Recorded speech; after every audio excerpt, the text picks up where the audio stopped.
you know, Max is beating me. That's making me really, really mad. And, you know, so I'm going to be, when I come back, I'm going to be pounding as hard as I can to get back up there. There's going to be rookies beating me when I get back.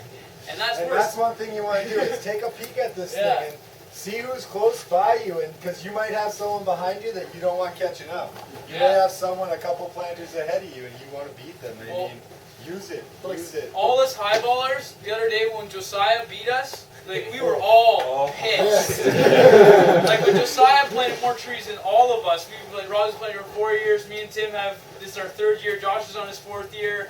Like when Josiah beat us, that was just like, there's no way he's beating us tomorrow.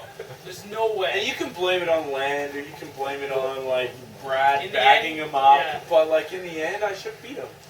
Yeah. I should have. And I had the same land as Josiah, and like I could blame it on the fact that maybe I got in late the night before, and I was tired, and I didn't really want to work hard, and he beat me by a couple hundred trees. But if I was the same land and I have 2 extra years of experience, I should have beat him. And so that was just really frustrating. So be frustrated when your people beat you. Work hard, compete, have a sense of urgency.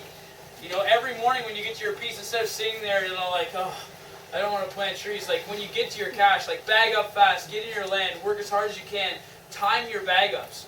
With the kite versus cream, I tend to do, like, if I'm planting in kite for a while and I've noticed that this bag up is going to take me like, you know, an hour and 20 minutes, I'll kind of come out of the kite and I'll pound in the cream to make my bag up equal an hour instead. That way I can always bag out on the hour, get a drink fast, stay at the cache for maybe like, you know, 2 minutes. I'll bag up and drink kind of the same time, and I'll shove an orange in my mouth, and then I'll go back into the land and I'll try and plant so that I can bag out in an hour. Kind of be keeping an eye on the time so you can bag out when you want to bag out. In the morning, if we have, say, a 9-hour day ahead of us, if you plan doing 300s every hour for 9 hours, that's 2,700 trees, and that's doable. You know, that's very, very doable. That's a great day. And then you move that up and you plant, as soon as you start planting 300s, you know, maybe in 40 minutes, you go to 400s. And then you just bag up, and you continually do that all day and plan your day. I encourage you guys to all take a watch or something with you while you're planting, because if you can see what you can do in 1 hour, and you're like, okay, this next hour, I'm not doing anything less than what I already did the previous hour.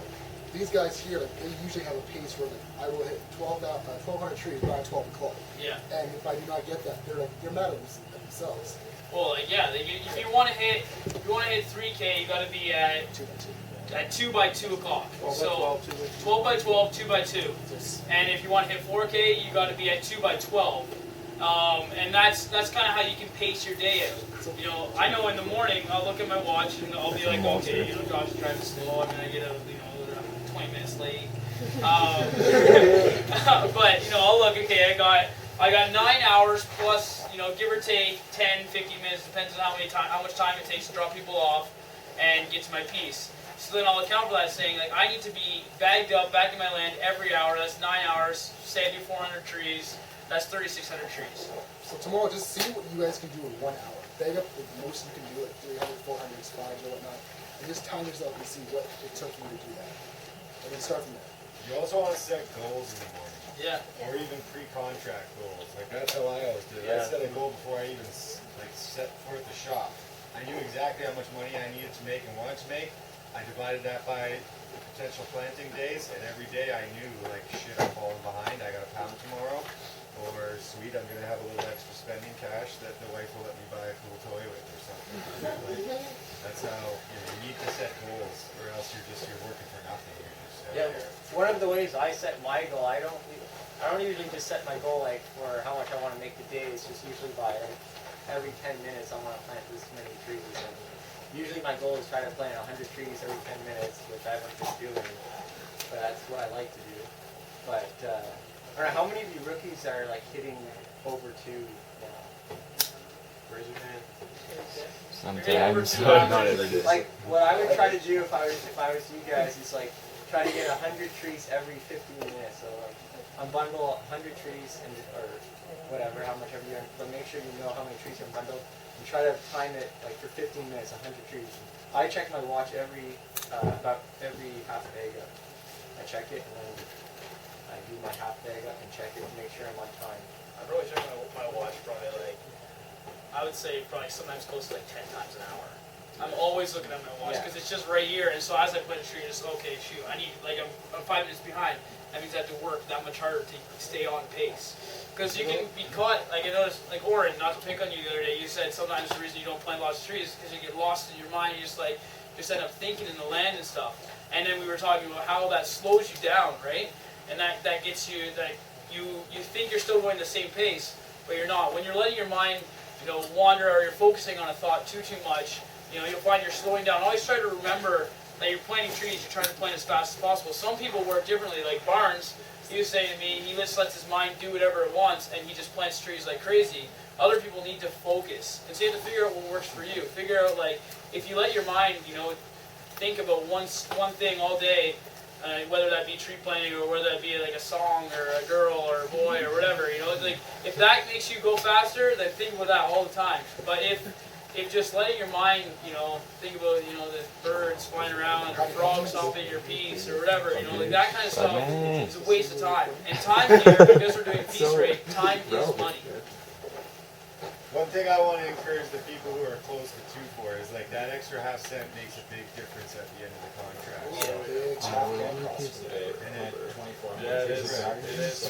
as soon as you start pushing like 26 and 28 and even those numbers, that extra half cent adds up to a lot. So, and some of you guys are so close and don't settle for less. Shoot for 2-4. Shoot for 2-4 every day for the rest of the contract.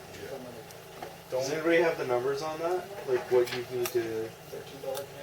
You literally have to plant every 13 seconds. Yeah. 6 bag ups of 400 at an hour and 20 minutes per bag up. So an hour and 15 minutes if you've got 5 minutes a bag. Yeah. That's one thing too. Is someone was saying that they like stop and have like a lunch, and I'm not saying that's bad. Like I know one guy, he actually was competing with Hollywood for rookie highball in their year, and he didn't take cash breaks ever. He just bagged up real quick and went back in the land, but then he stopped for like a lunch break and things like that. So I mean, at the end of the day, it probably worked out to almost the same. But like most of the highballers, they're just eating like half a sandwich, or basically they'll eat while they're bagging up, and once they're done bagging up, don't they're eat gone. the funny side though. Yeah, actually eat it, whatever it is. But they're just eating a lot of little meals all day, right? And then it just cuts down your cash break time without you starving in your land or something like that, right? Or if you know you're going to be moving pieces, eat all your food while you're moving pieces. Like on Brad. All the time. Yeah. So you don't even have the option of breaking. Yeah, and like I noticed, like a lot of you guys, like and the cooks may notice this too. People are taking massive lunches, and they come back at the end of the day, and like people are, like I notice every day on the bus, like I don't have any food. And I'm always asking everyone for food, and everyone has food. Like, you don't need to take that big of a lunch because then you're tempted to stop and eat it. You're gonna have enough energy in your body from if you eat a good breakfast and you take some snacks and a sandwich. That's gonna be fine for your whole day, and then you can just gorge yourself at dinner if you really want.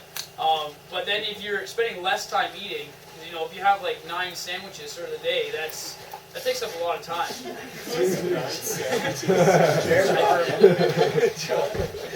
So there was actually the girl that we were talking about, the girl who plants like tons and tons of trees. She wouldn't even really make a lunch. She just takes some cookies and stuff like that. But sometimes she would eat just that. Other times she would eat everyone else's lunch. It just kind of, but don't do that because we were at a cash one time and there was like 6 of us there and she ate all of our lunches. Don't do that. But just eat when you go back into your land and you're bending over and you realize your stomach is distended, it's too big, and you're finding it hard to bend over your own stomach. That you're eating too much food at your cash rate. You shouldn't be filling your stomach so much that you just find it hard to plant trees. So just keep that in mind, because that slows you down a lot. Because then for the first 20 minutes of your bag up, you're I've got too much in my stomach and it's slowing me down. And out of all these tips that we just gave you, I think the best tip is just keep planting. Yeah. I was just going to say that. Never stop planting trees. And I've seen some of the people who look so slow. I look at them. When I was a rookie, I'd see other rookies who just had it mentally so much better than me. Like I was working my butt off, ruining my wrist, but they never stopped planting trees. They looked dead slow, and they'd highball me by a couple hundred trees every day, even though I was working so much harder. But if everything you do all day is just to put the next tree in the ground, you're gonna hit a high number. Doesn't matter how good or bad your technique is. You can put up a good number if you're always How moving lost forward. you are with the trees.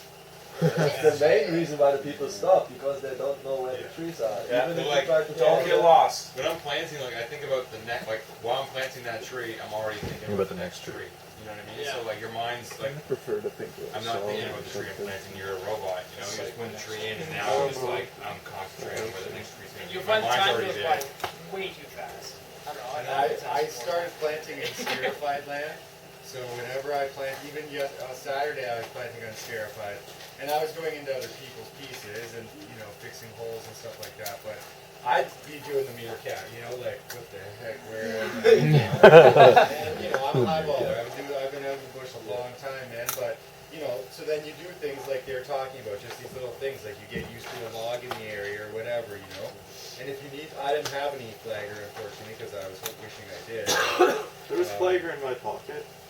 What's that? Using my planting bags. Yeah, I there's know. I flagger. used it in the first piece show to set a line for him. It was all done. Yeah, that's another thing, like, for, like, finding your trees. As soon as I plant a tree, like, I'll find my other tree, and then right away, like, I'll know where I'll plant the tree. And as I'm walking there, I'll already be looking for my next spot where I'll plant the tree. So before I even plant the tree, I know where I'm going to plant the next tree.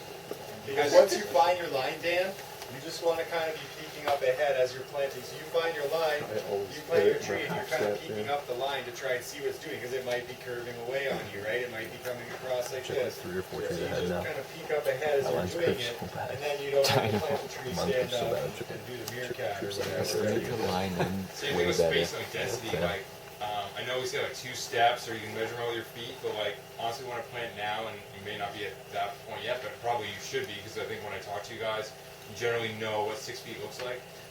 Just look at it, and then, it takes you 4 steps to get there, because you're taking, I don't know why that would happen, but just be able to look at your next spot and hit that 6-foot spacing. Like, you don't need to measure out 2 steps. That's, not realistic.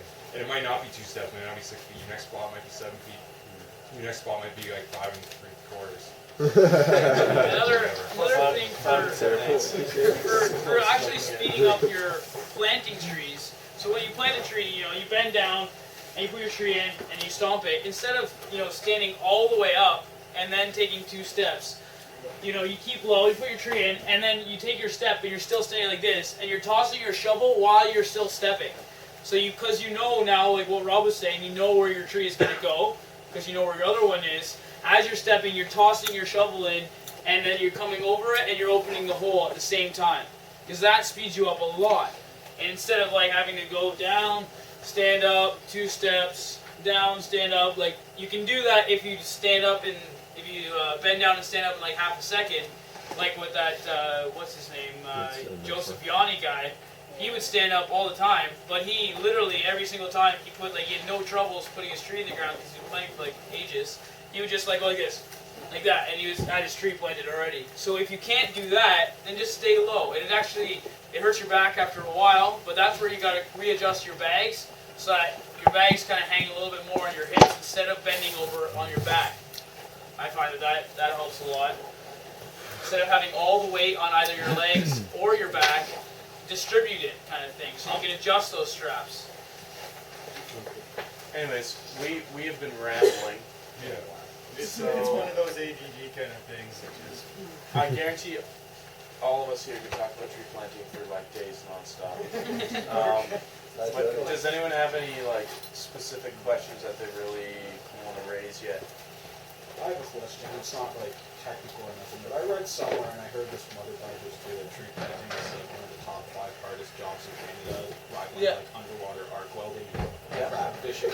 Has anyone else heard this, or have I just had my chain pulled? Yeah, it is. It is. And that's why it's awesome that we get to do it and do well at it. Because that's Something to be proud of. Guys, like a lot of people have quit, and maybe some of them for good reason or whatever. But if you're still here at this point, like you should be proud of yourselves and honestly stick it out, toughen up. Let's get this done. And honestly, if you're there on the last day when we finish all the trees, it's gonna feel good. There's no better feeling. There's no better feeling. And the only reason it is one of the toughest is because it is piecemeal, and so you only make your money by busting your butt every single day. So satisfaction at the end. Like it's not one of the toughest if you're planting 500 trees. Yeah, it's great. Yeah, see the sights and stuff. Yeah. Yeah, camp cost doesn't cut it. Chris just jumped on over That's there. just my cheaper parking, man. Anyone have any other questions or anything, Hey guys? Tim, Yeah, do you want to touch on like briefly techniques for like bagging up big and stuff, like getting your trees in your bags? Some of you might think it's like insane to try bag more than 300 because you don't think they fit. I've noticed a few of you guys bagging up with the trees like sort of standing up in your side bag. Some of you are shaking your head, and that's a good thing. But for those of you who are like, yeah, that's what I do, don't do that. Lay the trees flat, like squish them down. I mean, don't wreck the trees. Be careful with the trees. You have to plant them; they have to live. But I'm not saying like stomp on them and kick them down, but like give them a good hard press down. You should be able to fit 3 bundles side by side in the bottom of your draw side. You can alternate them. But like unwrap them. Sorry, right? So one of the things, don't stand the trees up. Lie them down so that the root pod, when you're standing, is right here. The root pod is forward, the actual tree is back here. That way you can grab it by the root pod, you already have it in your hand, you have it ready to just slam it to the ground like that. Some people unbundle all their trees. I wouldn't recommend that with this stock of PJ because it's a little fragile. I like to leave at least half of mine bundled. So what I do is I take like a bundle of trees here, bundle here, I put one like that in, then I flip it so the bundles here, trees are here, bundles here, trees are here, bundles here, trees are here. You can fit at least 4 side by side, and you can stack it at least 16 bundles high. So you've already got, do the math, 320 trees on your bundle side. So you can bag big that way, right? So when you're bagging up, make sure that you're sort of like alternating and sort of pushing them down so that you so that you can actually fit that amount of trees. And yeah, I mean, be careful with the trees, but they're bundled still, so they're fine. Travis will also probably he'll be around to the rookies this week a lot, so he can show you that kind of stuff. If you want to see him pack a bag, just ask him. Ask lots of questions. Like the tree runners are all outallers. I planted some trees. The vets all want to talk about trees. Like we all just want to talk about tree planting here. That's what we do. So ask lots of questions and we just want to share, make you guys Just one thing quick before the cooks come in. I heard a lot of people take a look at this and say, wow, that's really depressing. It is the opposite of depressing, okay? Because all this white here, that's money that you want to take as big of a percentage of as you can. When people plant more trees than you, they're stealing your trees. So I'm hoping to take like a good chunk like that. So if the rest of you keep not planting trees, I'm happy. The selfish part of me doesn't even want to get tips right now. If you guys plant more trees, that means I plant less of them. And you should all have that attitude. You're basically just walking around picking up dimes. How are you? It's 9.5 cents. That's exactly what I said. I still want to have a You're competition, picking up like go in the dimes. city, And if who you have can a get the whole most field of money dimes, just picking I up guarantee gold. you bags of all them, this you go stuff? pick them up. It's What? basically Are you just just reverse videotaping all action. this, Kelvin? Some of it. Each tree, planting a tree is almost as easy as picking up a dime off the ground. One tree, that's not a very hard thing to do. The hard thing is doing tons of them in one day. But that's where it comes, sense of urgency, sense of working hard, and just desiring to do as well as you can. Push yourselves, guys. Push yourselves.